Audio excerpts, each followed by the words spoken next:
Good morning. From America's newest fine restaurant, Tom Breneman's on Vine Street between Hollywood and Sunset Boulevards, Kellogg's, Pep, and Procter & Gamble's Ivory Flakes serve you breakfast in Hollywood. Friends, now that the star of our program has just finished one motion picture, every studio in Hollywood is besieging him with offers. But he's playing hard to get.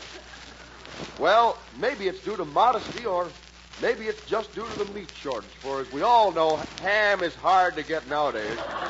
And here he is, Tom Breneman.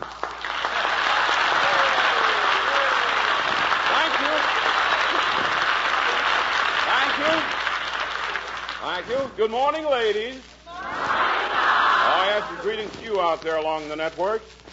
Howdy from the ladies having breakfast in Hollywood, a radio program. Well, it says so right here. Incidentally, as Johnny told you, it's also a motion picture.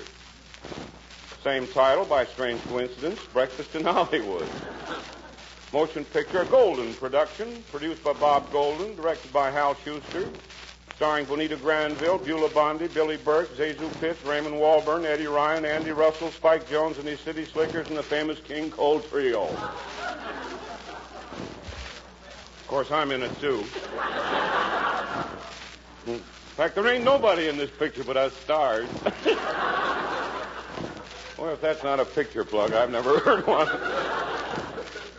We'll have more to say about the picture a little later, but now we're getting into the Ivory Flakes portion of our little broadcast, and we kind of like to visit along about now, and I don't know, I think maybe we'll start with you this morning. Who are you? Mrs. R.D. Smith from Los Angeles. Hello, Miss Smith. How do you do? You're Lieutenant Smith? That's right. You've been around there some, sir. A little bit, yes. What's your first name? Russell. Russell Smith, and you are? Mrs. Debbie L. Lucasson from Bismarck, North Dakota. And Captain? Captain Lucasson. Yes. Where's your home, Smith? Ridgeway, Illinois. You're from Ridgeway, Illinois. Originally, yes. California now. You're from California? Yeah. Well, you're smart. And who are you, please? Payne, Illinois. Louise Boutine. No, don't coach her. She'll all remember her own name now. What's your name? Louise what? Boutine. Louise Boutine. From where in Illinois? Payne, Illinois. Uh-huh. What part of the state is that, Miss Boutine? What do you call it? Oh, we'll get back to you a little later. She'll remember it in a moment. Meanwhile, we'll meet some of our boys here. Give your hometown first, mate. Bethlehem, Pennsylvania. Radioman First Class Warren Straw-Snyder. Good. Pearl Manor, New York. Ensign E.J. Dowling. Thank you, Ensign. Norwalk, Ohio. Private First Class Al Sloyce. Madison, Ohio, Private Eleanor Greeley. Madison, Ohio. PFC Calvin Greeley. Yeah. Are you man, wife? Brother. No. Brother and sister. How nice. Reading Center, New York. Farmer's Mate First Class Horace Webster. Weymouth, Mass. Home of Dyson, Radioman Third. Get right in there, fellas. You? Dickinson, North Dakota. Bud Knapp. Seaman Second Class. Boston, Mass. T5 Etta Campbell. Yeah, you. Corporal Hadfield. Riverside, Utah. Yeah. Hello there. Jamestown, New York. Sergeant George Fosbury. You. Jamestown, New York. Elmer Fosbury, Farmer's Mate Second Class. Hello there. Who are you? Josephine Seidel, Yeoman Third Class. Where's your home? Roy, New Mexico. Good. Navy Siegel, Yeoman Second Class, Boston, Mass. Major? Portland, Oregon. Major Don Anderson. Good. We're going to meet some more of them in a moment. Right now, I want everybody in uniform to please stand. Come on your feet, boys and girls. We want to give them a good welcome, and let them have it. Good luck. Good luck, and thank you. Who are you? Pat McKay, North Hollywood. Pat McKay. Is your hearing good? Not bad.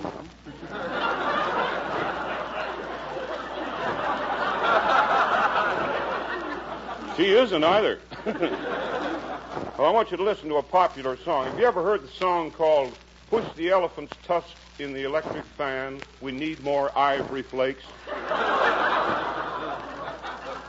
I haven't heard that either. Silly. Anyhow, I think ivory flakes are more precious than the most valuable ivory tusks. And everyone knows those thin ones. They're the flake form of pure, mild ivory soap.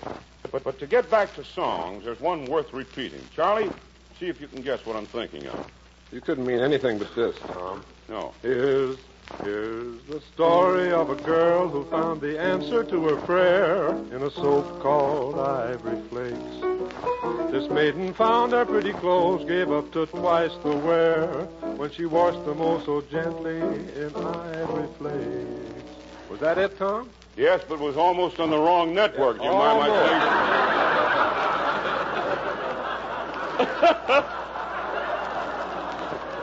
Go ahead, Charlie. Wait a minute. Go ahead. I'll join you in the chorus. Ivory Flakes, twice the wear. Ivory Flakes, twice the wear. Next stop for Charlie and me is the Metropolitan. Now, your next stop should be the store where you get a blue and white box of Ivory Flakes. Wash tests made on sweaters and blouses showed they gave up to twice the wear when washed gently in Ivory Flakes. So be careful never to wash things the wrong way with the wrong kind of soap. You'll be well repaid if you stick exclusively to gentle Ivory Flakes care. When nice things are given to that kind of treatment, well, how will they come out, Charlie? They'll be lovely to look at, and all it takes is that ever-loving care with Ivory Flakes. Thank you, Chaz. Very nice. Mm-hmm. Incidentally, we want you to listen to another Procter & Gamble show at Dandy 2. That's my old friend Cliff Arquette's Glamour Man. We're going for a hat right now. Tom, did you see that? No, I didn't. Musketeer model back here with a sweeping feather? I haven't had a chance to see any of them. Oh, this one? Back. Well, let's try it. Who are you? Mrs. Carl Holt in Annapolis, Indiana. Well, let's have it, Miss Holt. Who are you, honey? Murder Neal, Lancaster, Ohio. From Lancaster, Ohio. Three Musketeers model, you call it. This is kind of a half a hat, and it has a bluebird that comes down in a long plume over the butt. Will you wait till I get it on, please? There we go, kids.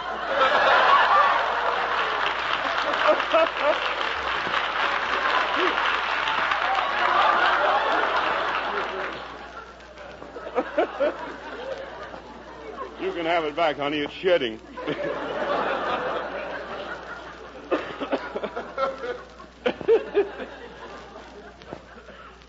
I said a few moments ago, this is quite a day for us here in Breakfast in Hollywood. I'm as jittery as an expectant father awaiting his first child. See? Today is the day the boys and gals of the press, the newspapers and magazine critics, get a first squint at the picture Breakfast in Hollywood. In fact, right now, I'm told, the Normandy Theater in New York is full of them. And tonight in Hollywood, the same thing will be going on here at the Hollywood Music Hall. Now, look, you dear, kind, lovely people of the press. You fine, charitable folks.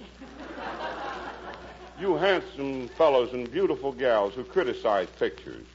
You will remember I'm raising a big family, won't you?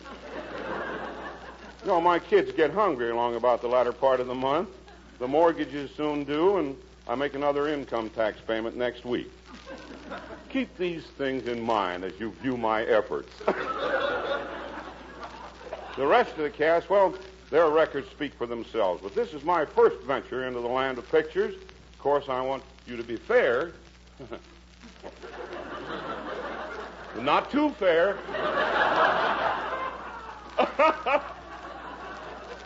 You folks that make up the personnel of the United Artists Film Exchanges throughout the country, believe me, I love you all dearly. When you're in Hollywood and you get hungry, you can come to the Breneman Beanery, and I'll feed you, and I'll feed you good. Keep these things in mind, won't you, folks, as you view and distribute our picture? I'm not a young man anymore. You wouldn't deliberately shun a nervous old man into the poorhouse, would you? No. Gosh, I'm melting my own heart. Well, they won't go fall for that gab anyway. Let's send them a cheer, shall we? Hope you like it, folks.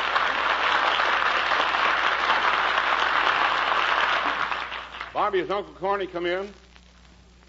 All right, we want to read our good neighbor letter then. Corny's here, and it is a dandy, too. I hope this good neighbor is listening today. It comes from New York City, and it says, Dear Tom, I wish to nominate for your good neighbor orchid Mr. Robert J. O'Donnell, the general manager of the Interstate Theater Circuit, who resides in Dallas, Texas. Mr. O'Donnell occupies a unique and distinguished position among the showmen of America. And let me give you just a few reasons why I believe he deserves recognition as a good neighbor. He is the national chief barker, or in other words, the active head of the variety clubs of America. As you know, the variety clubs are humanitarian organizations operating in more than 30 American cities under the leadership of film and theatrical people. And these clubs aid underprivileged children, provide hospital facilities for the needy, buy iron lungs, and engage in a long list of similar activities. As one of the first sponsors of the variety clubs, and now as chief barker, Mr. O'Donnell has given generously of his energies to further their wonderful programs. In addition, Mr. O'Donnell was Southwest Chairman of the War Activities Committee of the Motion Picture Industry, National Chairman of the Copper Salvage Drive, and General Chairman for the Motion Picture Industry for the 5th War Loan Drive. He is, in my opinion, a most logical selection as a good neighbor of the day. Yours very sincerely, Martin Quigley, the president of the Quigley Publishing Company, Incorporated, Rockefeller Center, New York City, New York. Very unusual we send a good neighbor orchid to a man, but we are today. To Robert J. O'Donnell, the Interstate Circuit, Incorporated, the Majestic Theater Building in Dallas, Texas, goes our orchid this morning. He has been made our good neighbor of the day. Come on, Tom.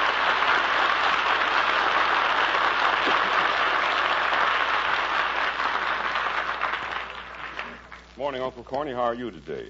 Well, I feel fine today, Tommy. I really do. I'm feeling good. Say, did you notice that cute little blonde back there in the corner giving me the eye? Oh, Corny, give me that. You're old enough to be her pappy. Eh? I said you're old enough to be her pappy. Yeah, her Pappy Boyington.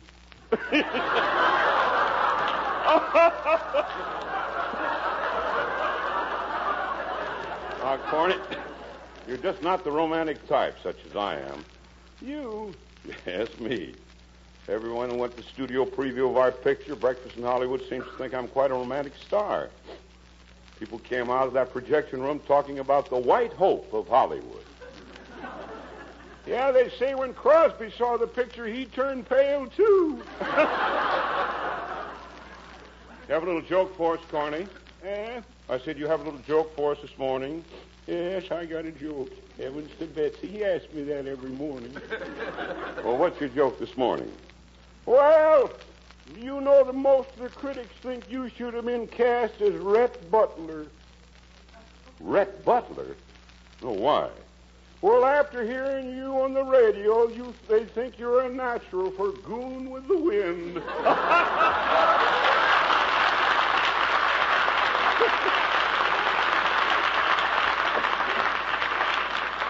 All right, Corny, you stop by and pick up the orchid. It goes to Robert J. O'Donnell in Majestic Theater Building in Dallas, Texas. You'll take care of it, I'm sure, won't you? Yes, I'll take care of it. Goodbye, everybody. So long, Corny. See you Monday.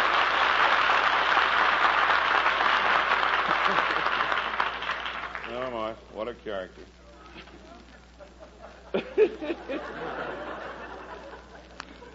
Oh, my, who are you? What's your name? Mrs. Gray of Los Angeles. Fine, Mr. Gray. Will you draw a number out of the basket, please? We'll award our wishing ring. All righty. Here it is. It's 93622.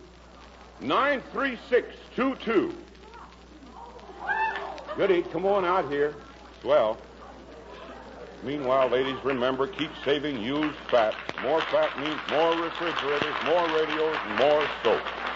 Everybody saves used fat every day.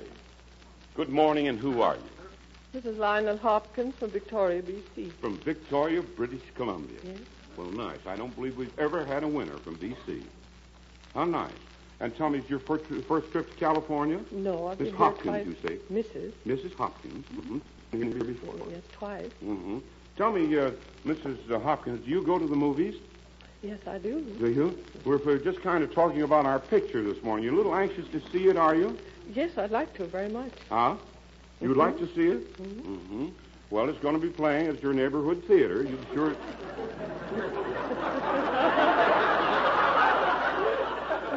You've heard this program, haven't you? Yes, I have. Uh-huh. Well, look, here is your the wishing ring you won. Oh, it's lovely. Uh-huh. I want to put it on your finger, and I want you to make a wish. Let's put it on this. Now then, your wish, Miss Hopkins. I'm staying with my brother and his family here in California. Mm-hmm. And I would very much like if they could see a moving picture. A moving being picture? On the set. Oh, you'd like to go and visit the set? Yes. What picture would you like to see being made, no doubt? Our picture is completed. Hmm? Well, I really don't know. Well, we'll see what we can do for you, Miss Hopkins. Yes, that's right. I'll leave Fine. it with you. All right. Please do. I doubt if she'll ever get in. They'll never let me in. Good luck. Folks, I don't need to tell you that our late President Franklin Delano Roosevelt did one of the greatest humanitarian acts of all time when he founded the National Foundation for Infantile Paralysis. This year, for the first time, the March of Dimes must go on without him.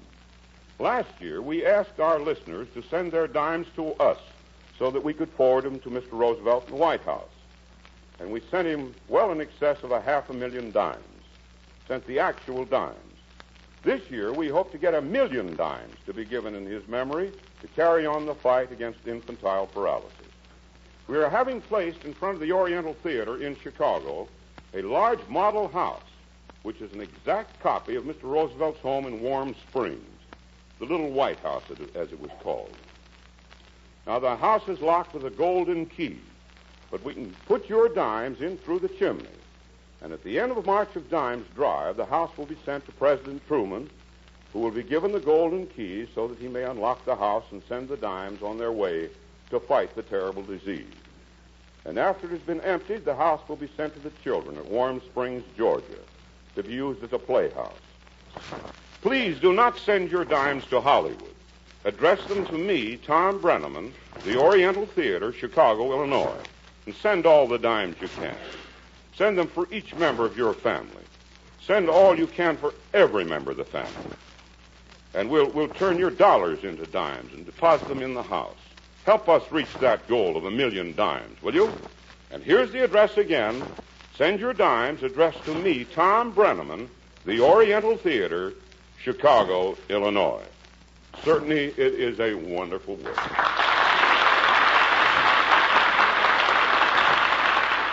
Well, that about concludes the first portion of Breakfast in Hollywood, brought to you by Procter & Gamble's Ivory Flakes.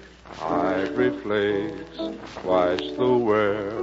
Ivory flakes, twice the wear. This next portion of our little broadcast brings you greetings from the grand old Kellogg Company of Battle Creek. Kellogg's, makers of pep. Oh, so good. Now we're going to award our orchid. We do each morning to our eldest guest, and I'd like to have a little bid. 29. Sister, you look like you're the oldest, too.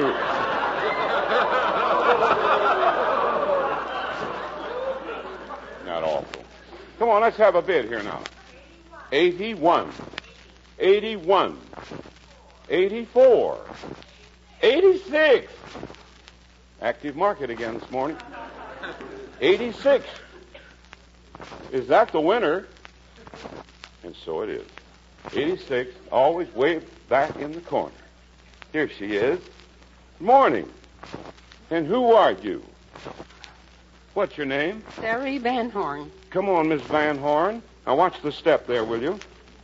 Sarah E. Van Horn. Where do you live, Miss Van Horn? In Highland Park, California. Come on out and meet the ladies.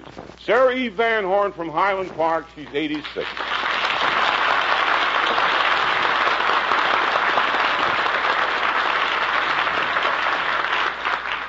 When were you 86, Miss Van Horn? 16th of last September. The 16th of last September. You certainly do not look 86. Well, I am. I'm born in 59. Oh, I believe you. Yes, sir. And tell me, how long have you lived in Highland Park? Oh, about 8 years. Mm-hmm. I lived in Los Angeles since 21. Yes. Where were you from originally, Mrs. Van Horn? Oh, about 28 different states. Oh. Well, we'll start at the beginning then. Where were you born? Where were you born? I was born in New Moorfield, Ohio. Mm-hmm. And you lived in Ohio a number of years, did you? No, not very long. My mother passed away at that time when I was 5 years old. And my father went to Pennsylvania. And I'm the granddaughter of the governor of New Sweden. Of New Sweden? Mm-hmm. And New Sweden was where? About 30 miles from Stockholm. From Stockholm? Hmm? My golly, that's quite a background, eh? I mean, a great-granddaughter. You're a great-granddaughter, yes. Now, Miss Van Horn, tell me, where were you married? What was your maiden name? My name was Prince. Prince. Mm-hmm. And where were you married? In Reading, Pennsylvania. That's where you met Mr. Van Horn? No. No. I was married before. Oh. I see. Well, where'd you meet Mr. Van Horn? In Kansas. In Kansas. You say you Yes. lived in about 28 different states. Yes, a short time. Mm-hmm. But I lived mostly in Louisville, Kentucky. In Louisville, Kentucky. My first husband was a businessman. There. Miss Van Horn, did you raise a family? I did. How many? 5 children. Oh, yes. That's a nice family. Three living. You have grandchildren? About 5. About 5. Great-grandchildren? 2. 2. Mm-hmm. Well, you're a very active woman for 86 years. Well, I'm considered very active, and I'm a follower of the Lindlar diet. Mm-hmm. Oh, the Lindlar diet. Yes. Well, that's some special diet, is it? Well, it's not called a diet exactly. It has to do with cereal, doesn't it, as I understand? No, it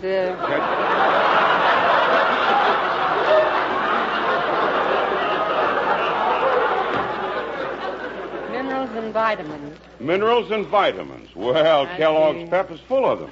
Yes. I'll tell you about that in just a moment, too. I know in its place, but you can't live off of that entirely.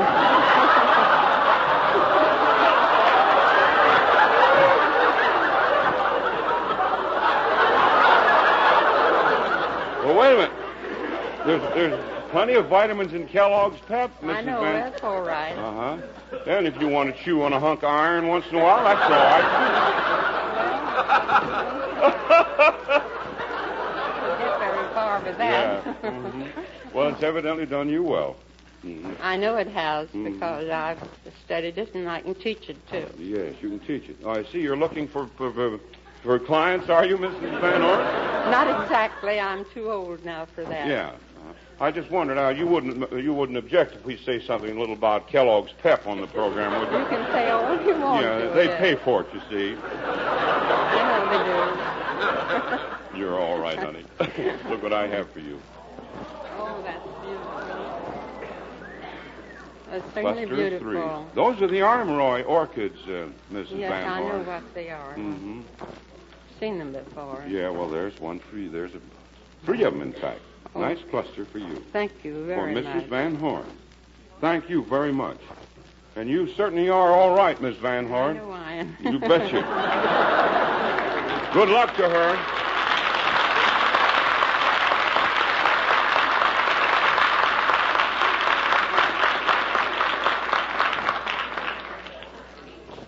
Miss Van Horn, I'm going to talk about Kellogg's Pep now.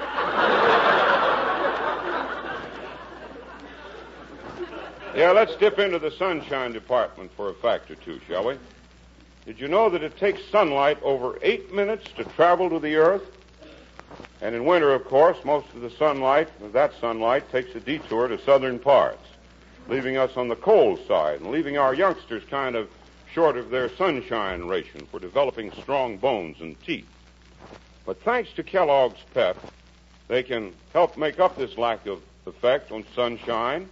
For this crisp, golden, whole wheat cereal is rich in sunshine vitamin D. So rich, in fact, that just a 1-ounce serving of Pep every day provides their entire daily minimum need, giving them this grand benefit of sunshine in building sturdy bones. And on top of that, Pep also brings you twice as much vitamin B1 an energy vitamin, as you get in whole wheat itself. You see, the grand old Kellogg Company adds these two important vitamins to the well-known food values already present in whole wheat, so that Pep is an all-round ideal cereal for these chilly winter days. And believe me, just one taste of these fresh, snappy, sunny flakes, and you'll have a cheering section for Pep right at your own table. Today, ask your grocer for a package of Kellogg's Pep and enjoy a sunny side of breakfast. Hello, Fred. How are you? I see a fellow sitting over here. Introduce yourself, will you please? Who are you? Tom, I'm Fred Samus, the editor of Radio Mirror magazine. Yes, I know that. And there's no editor going to get up at any 6 o'clock in the morning to come to a radio broadcast unless you have something to plug. What is it? You're right, Tom. I wanted all of you here and all of your listeners to know about the new issue of Radio Mirror. It's out on the newsstands today because it has a big story with lots of pictures in it about you and your broadcast here and that new picture that you've been talking about. Oh, I didn't know that. Well, wait, let's pull upstairs. You go right ahead, Freddie. We have all the time in the world. Well, I think that after you read the story in the magazine, everyone will want to see your picture. They'll certainly want to come to the broadcast if they haven't already seen it. And I repeat, that it is Radio Mirror magazine. On sale today at all newsstands. Thanks. We'll look forward to that. All right, Freddie.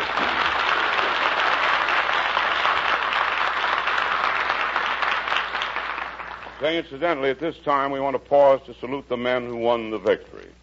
Let's pay tribute to the 205th Hospital Ship complement of the USS Comfort, typical of the Mercy ships which saved thousands of American wounded in the Pacific. The 205th was cited by Admiral Nimitz for bravery during a murderous attack by a Jap plane at Okinawa. To them and to all such hospital ships, we say thanks for victory.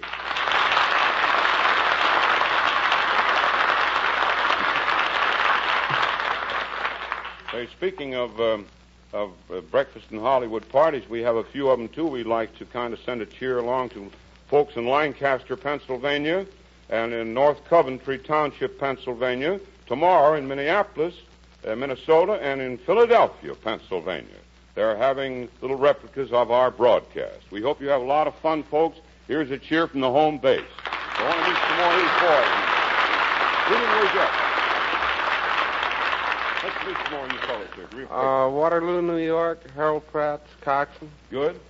Lowell, Massachusetts, Siemens First Class Paulson honored. Thank you. Kansas City, Missouri, Tech Sergeant Ellerton. Mm-hmm. Corning, New York, Jack Smith, Machinist Second. Thank you, Jack. Grantsville, West Virginia, Chief Machinist Mate Hickman, Leonard. Washingtonville, Pennsylvania, Sergeant Frank Cotner. Fine. And mate? Lionsville, Pennsylvania, Siemens Second, Jack Gearing. Good, Jack. It's quite a stretch we had there. Uh-huh. All right. I think we have time to award our beauty kit this morning. We have our famous Dewberry Beauty Kit we're going to give away. Where are you from, mate? From Detroit 3 times. What's your name? What is it? Candler? Your first name? Sandy Candler from Detroit. Way back in the corner there, we almost had a mission. Will you draw a number, please? We'll award our... get out your songs, too, folks. I'm afraid we're going to have to get off the network in just a moment. But the winner of the Dewberry Beauty Kit is 93943. 93943. Good. Who are you way back there? Huh? What's her name? What is it? Nellie Kewen from Detroit. Congratulations. Well, folks, we have some other awards. We have some lovely roses from Cedric's and other things to give away. But right now, I'm afraid we're going to have to get off this here now network. So out with your songs. Hate to break it up, but that's all there is. Come on. And that ends our Hollywood breakfast. We've had a most wonderful time.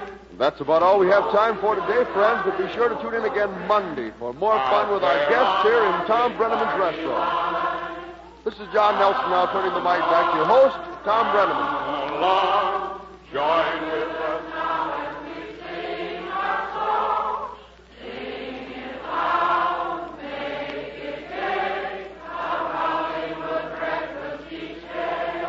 You will remember, won't you? Get your dimes and dollars into the mail over the weekend.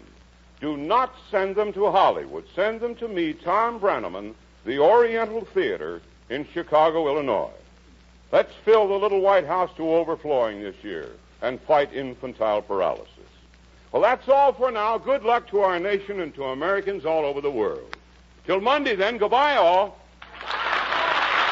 Tom Breneman's Breakfast in Hollywood is brought to you at the same time every day, Monday through Friday, by Kellogg's, Pep, and Procter & Gamble's Ivory Flakes.